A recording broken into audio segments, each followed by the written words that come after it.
Тукай районы үшін мәтәм күні бүгін Сәйет ауылында янгында хәләк булган Гардановларны соңгы юлга озаттылар.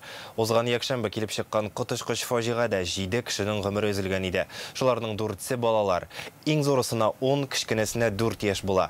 Янгында гаилә башлыгы, аның хатынының әнисе һәм абыйсының да гомере өзелә. Сәйеттә яшәүчеләр дә, күрше авыллардан да йөзләгән кеше бүгін зират янына җыелды.